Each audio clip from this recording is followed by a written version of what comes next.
जर हिंदू हृदय सम्राट बाळासाहेब ठाकरे जिवंत असते आणि वैष्णोदेवी ते जाणाऱ्या बसवर हल्ला झाला असता तर बाळासाहेबांनी कोणाचं सरकार आहे हे पाहिलं नसतं, कुठलंही राजकारण केलं नसतं, पण थेट इशारा देऊन टाकला असता, जसा इतिहासामध्ये अंबरनाथ यात्रेच्या काळात त्यांनी केलेलं होतं. मुंबईमध्ये बसून थेट पाकिस्तान हलवण्याची ताकद ज्या बाळासाहेबांमध्ये होती, त्याच बाळासाहेबांनी थेट इशारा देऊन टाकला असता की तुम्ही अगर वैष्णोदेवीच्या जाणाऱ्या बसवर हल्ला करत असाल तर हजसाठी लोक मुंबईतून कसे निघतात ह्याची काळजी आम्ही घेऊ, की ह्याची अद्दल आम्ही घडू, असा थेट इशाराच बाळासाहेबांनी दिला असता. पण आत्ताचे उबाटा, आत्ताच जे काही उबाटाचे नेतृत्व आहे, त्याचे प्रवक्ते आहेत, ह्याला 24 तास फक्त राजकारणच दिसतं. 24 तास फक्त नरेंद्र मोदी साहेब आणि अमित शाह साहेबच दिसतात. कधीही त्यांनी मनगटात एवढी हिंमत ठेवली नाही आणि आता तर करूच शकत नाही की अगर हिंदू समाजावर अशा पद्धतीचे हल्ले होत असतील अतिरेक्यांचे, तर मग आम्ही पण पाकिस्तानचे झेंडे महाराष्ट्रात फडकवणाऱ्या लोकांना अद्दल घडू, अशी बोलण्याची हिंमत संजय राजाराम राऊतची आहे का? कारण का हेच पाकिस्तानचे झेंडे फडकवणारे, पाकिस्तान जिंदाबाद बोलणाऱ्यांनी याच उद्धव ठाकरेंच्या खासदारांना मतदान केलेलं आहे. त्यांच्यामुळेच उद्धव ठाकरेंचे 9 खासदार आलेले आहेत. मग कुठल्या तोंडाने हा संजय राजाराम राऊत हे घाणेरडं राजकारण करण्याची हिंमत करतोय? ज्यांनी आमच्या वैष्णोदेवीकडे जाणाऱ्या हिंदू समाजाच्या बसवर हल्ला केला, ज्याच्यामुळे जवळपास 18 लोक गेली, लहान मुलंही त्याच्यात होती, त्यांना चोख उत्तर देण्याची ताकद हे आमच्या नरेंद्र मोदी साहेब आणि अमित शाह साहेबांच्या मध्ये आहे. देशाच्या जनतेला ते चांगलं माहिती आहे. पण पाकिस्तानचे झेंडे फडकून आपले खासदार निवडून आणणाऱ्या उद्धव ठाकरे आणि संजय राजाराम राऊतने आता तरी दहशतवादी हल्ल्यावर थोबाड उघडू नये. कारण का तुम्ही तुमचा इमान, तुमचा स्वाभिमान हा त्या पाकिस्तानच्या झेंड्यासमोर घाण ठेवून तुम्ही ही निवडणूक लोकसभेची लढवलेली आहे. म्हणून हिंदू हृदय सम्राट बाळासाहेब ठाकरेंचं नाव घेण्या अगोदर त्यांचे विचार पहिला आत्मसात करा आणि मग अतिरेकी हल्ल्यांवर बोलण्याची हिंमत दाखवा. काँग्रेसने म्हणे ह्यांना कोकण पदवीधर संघाची जागा काल रात्री दिली. माझ्या माहितीनुसार काँग्रेसच्या दिल्लीच्या नेतृत्वाने यांना मातोश्रीवर धमकी देऊन टाकली आहे. अक्षरशः धमकी दिली की तुम्हाला अगर अशा पद्धतीचा कारभार करायचा असेल तर आम्हाला महाविकास आघाडीमध्ये उभाटाला किती दिवस ठेवायचा हा विचार करायला लागेल, अशी धमकी थेट दिलेली आहे. हे खरं आहे काय खोटं आहे हे संजय राजाराम राऊतनी सांगावं. आणि ज्या कोकण पदवीधर मतदारसंघ जो कधी उभाटा जिंकणारच नव्हता, त्यांना माहिती आहे, उद्धव ठाकरेंना चांगलं माहिती आहे की पालघर पासून ते ठाण्यापासून ते सिंधुदुर्गापर्यंत आता उद्धव ठाकरेला कोण कुत्रा विचारत नाही. त्याचा एकही खासदार निवडून आला नाही, महाविकास आघाडीचा खासदार निवडून आला नाही. ते बिस्किट म्हणून कुत्र्याला जसं बिस्किट फेकून गप्प करतात, तसं कोकण पदवीधरची जागा देऊन काँग्रेसला गप्प केलेला आहे. काँग्रेसच्या नाना पटोलेंना मी सांगेन, तुम्हाला खरंच स्वाभिमान असेल, कारण का काल पत्रकार परिषदेमध्ये फार छाती फुगून दाखवत होता, तर मुंबई पदवीधरची जागा मिळून दाखवा. कारण का उद्धव ठाकरेचे मुंबईचे सगळे खासदार मशाल चिन्हावर जे निवडून आले ते काँग्रेसच्याच मुळे निवडून आलेले आहेत. म्हणून तुमच्यामध्ये हिंमत असेल तर मुंबई पदवीधरची जागा उद्धव ठाकरेची मिळून दाखवा. नाहीतर जी कोकण पदवीधरची जागा ते हरणारच होते ती तुम्हाला देऊ पार केलेली आहे. यावर नाना पटोलेंनी आता निर्णय घ्यावा, काँग्रेसने निर्णय घ्यावा आणि एकदाच उद्धव ठाकरे आणि उभाटाला त्यांची लायकी दाखवा. धन्यवाद.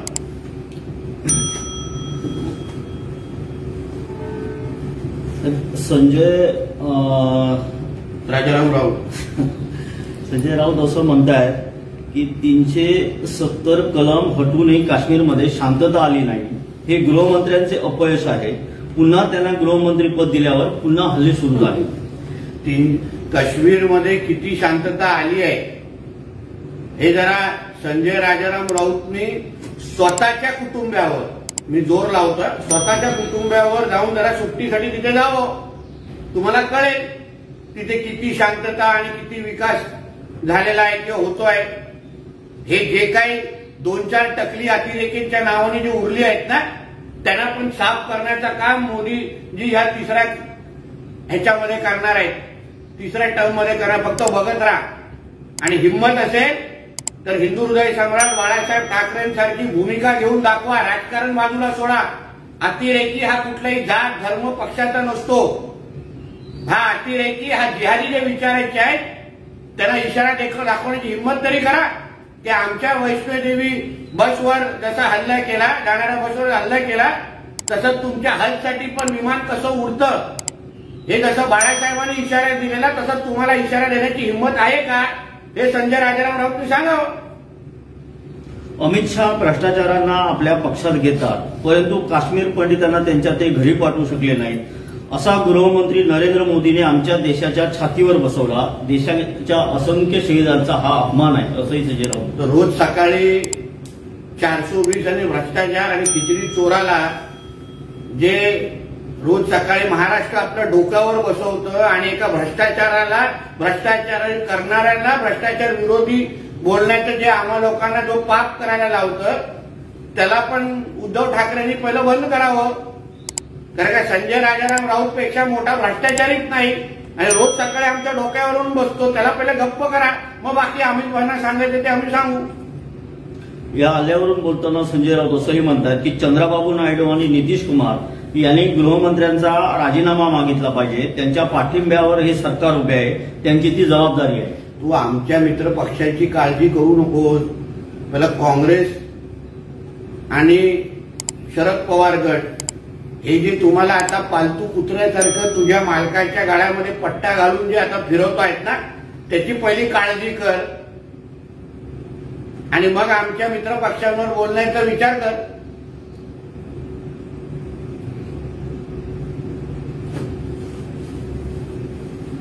विधानसभेच्या कौलबाबत बोलताना संजय राऊत असं म्हणतात की 158 जागांचा कौल जरी आमच्या बाजूने दिसला असला तरी आम्ही सावधगिरीने पावलं उचलावी लागतील. आमची अपेक्षा 180ची आहे. ज्यांनी एक साधी कुठली सरपंचाची निवडणूक लढवली नाही त्या व्यक्तीला हे कधीच कळणार नाही की जो देशाचा मतदार, राज्याचा मतदार हा लोकसभेला वेगळा विचार करतो, राज्य विधानसभेला वेगळा विचार करतो आणि महापालिकेला वेगळा विचार करतो आणि ग्रामपंचायतला वेगळा विचार करतो. हे जे निवडणूक लढवतात, ज्यांना निवडणुकीचे गणित समजतात, जे स्वतः लोकांमध्ये निवडून जातात, त्या लोकांना चांगल्या पद्धतीने माहिती आहे. म्हणून कोणी किती आकडे दिले असतील तरी लोकसभेचे आकडे वेगळे असणार आणि विधानसभेचे आकडे वेगळे असणार. कारण का मतदार हा प्रत्येक निवडणुकीला वेगळा विचार करतो, हे निवडणूक लढवणाऱ्यांना माहिती आहे. मागच्या दरवाज्यावरून येणाऱ्या लोकांना कधीच कळणार नाही. यावरून संजय राऊत पुन्हा असं म्हणतात की आम्ही 30-31 जागा जिंकू असं म्हटलं होतं, तेव्हा हे सगळे हसत होते. आम्ही 180 ते 185 जागा जिंकू. फडणवीस यांनी आता राजीनामा देऊ नये. विधानसभेच्या निकालानंतर त्यांना जावंच लागणार आहे, तेव्हा त्याला कोणी थांबवणार. 30-31 जागा हे पाकिस्तानचा झेंडा फडकून जिंकलेल्या आहेत. 30-31 जागा संविधानाच्या नावाने खोटं बोलून शरिया कायदा लागू करण्यासाठी जिंकलेल्या आहेत. जे जे पाकिस्तानचे झेंडे फडकवतात, जे जे पाकिस्तान जिंदाबाद, त्या लोकांनी ह्यांना 30 जागा जिंकून दिलेल्या आहेत. म्हणून 30 जागा जे महाविकास आघाडीने जिंकला त्याचा जल्लोष महाराष्ट्रामध्ये कमी आणि पाकिस्तानमध्ये जास्त झालेला आहे. उद्धव ठाकरेंचा नागरी सत्कार होईल आता पाकिस्तानमध्ये, अशी पाळी असा दिवस पण आपल्याला पाहायला मिळणार आहे. म्हणून त्यांनी जास्त 30 जागा जिंकणार हे ह्याची चिंता, ह्याच्या तेच अगर त्यांना विधानसभेमध्ये करायचं असेल ना तर महाराष्ट्राचा हिंदू समाज हा खुला डोळ्यांनी पाहतोय. कारण का जिथे जिथे महाविकास आघाडीचा उमेदवार जिंकला त्या विजय मिरवणुकीमध्ये हिरवा गुलाल उडवलेला आहे आणि त्या हिरवा गुलाल उडवण्याचा बदला हिंदू समाज हा येणाऱ्या विधानसभेमध्ये निश्चित पद्धतीने घेईल आणि मग बघू की कोणाला विधानसभेच्या नंतर राजीनामा द्यायला लागतं की कोण बाहेर दिसतं बोलताना. चंद्रकांत पाटलांवर टीका करताना संजय राऊत म्हणतात की चंद्रकांत पाटील यांनीच आमची युती तोडली. तेव्हा ते गर्वाने छाती बघून पुढे जात होते. त्यांची बोटं 40 ते खानाप्रमाणे छाटली जनतेने. असं आहे दादावर संजय राजाराम राऊत का बोलला हे काही मी ऐकलेलं नाहीये, म्हणून त्यावर बोलणं उचित नाही. ऑर्गनायझर लेखबाबत बोलताना संजय राऊत म्हणतात की मोहनराव भागवत काल बोलले ते कृतीत दाखवा. प्रवचनं जास्त झाली आहे. देश संकटात आहे. एक अस्थिर सरकार मोदींच्या नेतृत्वाखाली आलेलं आहे.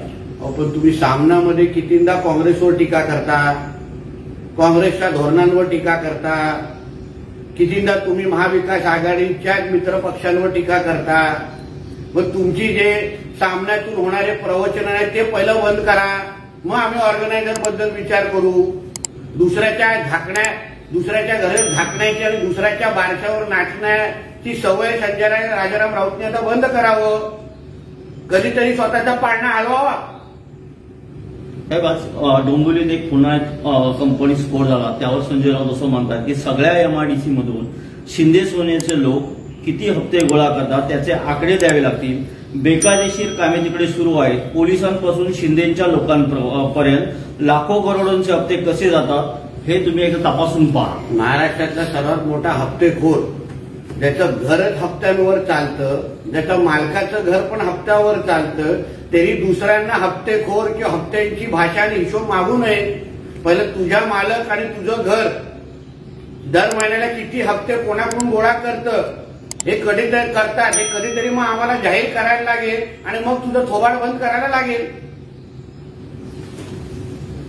त्याला सोडून डोंबिवलीत वारंवार आगीच्या घटना घडत आहेत आणि आता काही वेळापूर्वी बांधकाम मंत्र्यांनी देखील प्रतिक्रिया दिली आहे की यावर निश्चितच कारवाई केली जाईल. मात्र वारंवार असे प्रकार घडत आहेत. बघा ह्यावर हे प्रकार कसे बंद होतील यावर आदरणीय आमचे रवी चव्हाण साहेब असतील, उद्योग मंत्री आमचे उदय सामंत असतील, या सगळे लोक फार बारकाईने लक्ष ठेवत आहेत जेणेकरून भविष्यामध्ये अशा पद्धतीची आगी लागू नये, लोकांना जीव म्हणजे काही त्रास होऊ नये या दृष्टिकोनातून आमचे सरकार निश्चित पद्धतीने पावलं उचलत आहेत एवढं विश्वासाने सांगतो. सर, विनोद तावडे यांचा अध्यक्षपदी वर्णी लागण्याची शक्यता आहे. आता शेवटी तो सगळा निर्णय वरिष्ठांचा आहे. माझ्यासारख्या लहान कार्यकर्त्यांनी याच्यावर प्रतिक्रिया देणं हे मला योग्य वाटत नाही. साहेब, आणखी एक न्यूज असं ऐकायला येते की या मंत्रिमंडळ राज्य मंत्रिमंडळ विस्तार जर झाला तर आपलं नाव पुढे चर्चेत आहे असं. आता मला त्याच्याबद्दलची काही माहिती नाही आणि अशी काही चर्चेवर काम करणारा कार्यकर्ता मी नाही, म्हणून त्या बाबतीमध्ये मला काही बोलायचं नाहीये. भारतीय जनता पक्ष आणि महायुतीचं सरकार हे राज्यामध्ये परत यावं आणि ताकदीने परत यावं यासाठी आमच्यासारखे असंख्य कार्यकर्ते कामाला लागलेले आहेत, पद असो किंवा नसो. तर शरद पवार असं म्हणतात की मोदींची गॅरंटी आज चालत नाही. ही गॅरंटी लोकांनी मान्य केली नाही म्हणून स्वच्छ बहुमत दिले नाही. पवार साहेबांना बोलणं मला उचित नाही.